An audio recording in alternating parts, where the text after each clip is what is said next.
How to fix Instagram confirmation code easy and fast.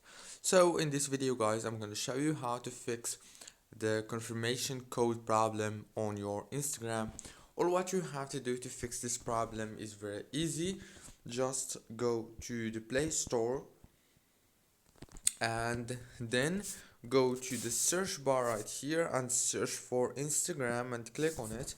And here you will find the update option. All what you have to do is click on it to update your Instagram, and this must be working. If it's not, then make sure that your SIM card is not expired yet.